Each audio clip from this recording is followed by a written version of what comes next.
দেশি বিদেশি বিনিয়োগকারীদের জন্য ব্যবসার পরিবেশ আরও সহজ ও আকর্ষণীয় করতে নীতিগত সংস্কারের বড় উদ্যোগ নিয়েছে সরকার। ওয়ান স্টপ সার্ভিস জোরদার করা সহ কাটছাঁট করা হচ্ছে আমলাতান্ত্রিক জটিলতা। তবে অর্থনীতিবিদ ও ব্যবসায়ী নেতারা বলছেন, নতুন এই নীতিমালা তখনই সফল হবে যখন মাঠ পর্যায়ে এর শতভাগ বাস্তবায়ন হবে। রিপোর্ট দিনার সুলতানার। আপনি বাজেট উপস্থাপন করুন। ধন্যবাদ মাননীয় স্পিকার। দেশি বিদেশি বিনিয়োগ আকর্ষণে নীতিগত বেশ কিছু পরিবর্তনের পথে হাঁটছে সরকার।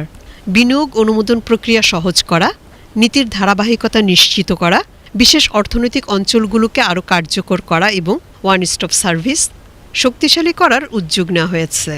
সরকারের আশা, এসব পদক্ষেপ নতুন বিনিয়োগ, কর্মসংস্থান ও শিল্পায়নে গতি আনবে। সরকার যে কর্মসংস্থান সৃষ্টির কথা বলছে, এটি করার অন্যতম এভিনিউ হচ্ছে এই এফডিআই বেস। যদি আমরা ইন্ডাস্ট্রি করতে পারি, বাইরের একটা বড় বিনিয়োগকারীকে যদি আমরা নিয়ে আসতে পারি, ব্র্যান্ডিং কয়েকটা কোম্পানি এরকম আমরা যদি নিয়ে আসতে পারি, আমাদের যে ইকোনমিক জোন আছে সেখানে যদি আমরা তাদেরকে সার্ভিস ল্যান্ড থেকে আরম্ভ করে অন্যান্য সুযোগ সুবিধাগুলো দিতে পারি, তাহলে এটি আমাদের কর্মসংস্থান, আমাদের অর্থনীতিতে একটা বড় ধরনের ভূমিকা পালন করবে। তো সেই জন্য বাস্তবায়নটা আসলে খুবই ইম্পর্ট্যান্ট, যাতে অন্তত বিনিয়োগকারীরা তারা একটা সিকিউর ডেস্টিনেশন হিসেবে বাংলাদেশকে দেখতে পায়। সরকারের এই উদ্যোগকে ইতিবাচক হিসেবে দেখছেন ব্যবসায়ীরা। তাদের মতে, দ্রুত সেবা নিশ্চিত করা, করনীতিতে স্থিতিশীলতা বজায় রাখা এবং প্রশাসনিক জটিলতা কমানো গেলে বিনিয়োগকারীদের আস্থা আরও বাড়বে।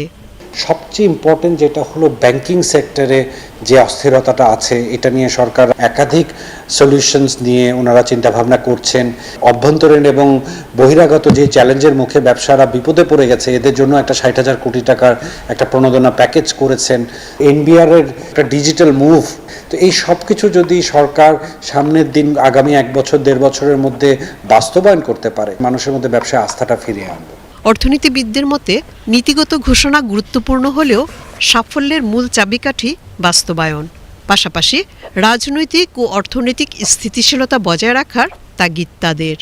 সমস্যাগুলি তো আমরা জানি, সরকারও জানে, সেজন্যই তো তারা কমিটমেন্ট দিয়েছে, কিন্তু কাজটা দেখাতে হবে, সেটাই হচ্ছে সবচেয়ে গুরুত্বপূর্ণ। বিনিয়োগের সাথে সব কিছু জড়িত।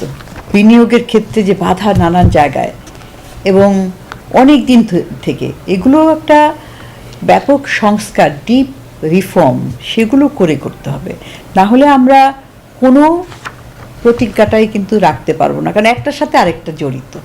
ইনভেস্টমেন্ট কর্পোরেশন অব বাংলাদেশের চেয়ারম্যান অর্থনীতিবিদ আবু আহমেদের মতে, বৈশ্বিক বিনিয়োগ প্রতিযোগিতায় এগিয়ে থাকতে হলে আমলাতান্ত্রিক জটিলতা কমানো, দ্রুত সিদ্ধান্ত গ্রহণ, ব্যাংক ঋণের সুদহার যৌক্তিক পর্যায়ে আনা এবং অবকাঠামো ও সরকারি বিনিয়োগ আরও শক্তিশালী করা এখন সময়ের দাবি। আমাদের এখানে বড় বড় শিল্প গোষ্ঠী বিদেশ থেকে ফরেন এক্সচেঞ্জের লোন নিচ্ছে, এবং তাদেরকে যখন জিজ্ঞাসা করা হলো তোমরা লোকাল ব্যাংক থেকে কেন নিচ্ছ না, তারা বলে এখানে কস্ট অফ বরোইং হাই।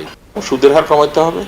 সরকারের হাতে যে সমস্ত আইডেল বা ইনঅ্যাক্টিভ এন্টারপ্রাইজেস বা কোম্পানিজ আছে বা অ্যাসেটস আছে, সেগুলো বিক্রি করে দিতে হবে থ্রু স্টক মার্কেট প্রেফারেবলি।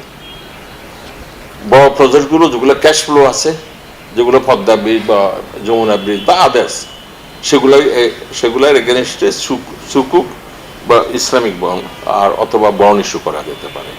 এইসব যদি না করি, শুধু আমরা বসেই আমি থাকলাম, ইকোনমি অন চলবে না। সত্য কথা বলতে কি, ইকোনমি চলতে হবে, সরকারকে লিড দিতে হবে, না হলে প্রাইভেট সেক্টর কখনোই এগিয়ে আসবে না। নতুন সরকারের বিনিয়োগ নীতিতে ইতিবাচক বার্তা রয়েছে, তবে বিদেশি বিনিয়োগ বাড়ানোর ক্ষেত্রে নীতিগত ঘোষণা নয়, তার কার্যকর বাস্তবায়নই হবে সবচেয়ে বড় পরীক্ষা। এমনটাই অভিমত সবার। দিনার সুলতানা, বিটিভি নিউজ।